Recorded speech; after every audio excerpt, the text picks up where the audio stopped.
আজকের পর থেকে ফেসবুকে মনিটাইজেশন চালু করার জন্য কোনো ক্রাইটেরিয়া পূরণ করতে হবে না। কোনো ৫,০০০ ফলোয়ার্স এবং ৬০,০০০ মিনিট ওয়াচ টাইমের প্রয়োজন পড়বে না।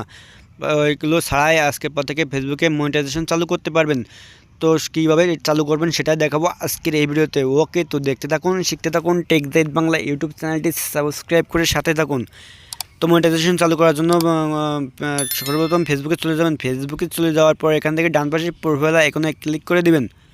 প্রোফাইল আইকনে ক্লিক করে দেওয়ার পর এখান থেকে প্রফেশনাল ড্যাশবোর্ড এটাতে ক্লিক করে দেবেন। এটাতে ক্লিক করে দেওয়ার পরে আপনাদের সামনে এরকম একটি ইন্টারফেস শো হবে। এখান থেকে দেখুন ডান পাশে মনিটাইজেশন নামে একটি অপশন রয়েছে। তো এই মনিটাইজেশন অপশনে ক্লিক করে দিবেন।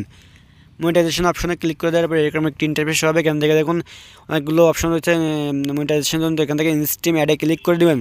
তো ইনস্ট্রিম অ্যাডে ক্লিক করে দেওয়ার পরে এখান থেকে কোনো ক্রাইটেরিয়া পূরণ করা লাগবে না। এখান থেকে চাইলে আপনি মনিটাইজেশনের জন্য আবেদন করতে পারবেন। কম ফলোয়ার্স এবং ৬০,০০০ মিনিটের ওয়াচ টাইমের প্রয়োজন পড়বে না। তো এখান থেকে মনিটাইজেশন অ্যাপ্লাই করার জন্য আই এম ইন্টারেস্টেডে ক্লিক করে দেবেন। ইন্টারেস্টেডে ক্লিক করে দেওয়ার পরে এরকম একটি ইন্টারফেস হবে। এখানে দেখুন ফাঁকা একটি ঘর রয়েছে।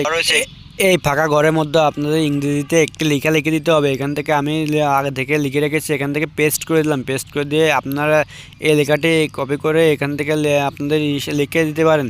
তো এটা লেখার পরে এখান থেকে দেখুন সাবমিট ইন্টারেস্ট রয়েছে। তো এই সাবমিট ইন্টারেস্ট অপশনে ক্লিক করে দেবেন। তো ইন্টারেস্টে ক্লিক করে দেওয়ার পরে আপনাদের মনিটাইজেশন অ্যাপ্লাই সাবমিট হয়ে যাবে।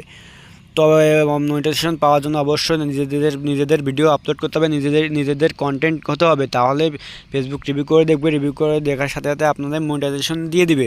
তো এটাই ছিল আজকের ভিডিওটি ভালো লাগলে অবশ্যই ভিডিওটিতে একটি লাইক দিবেন।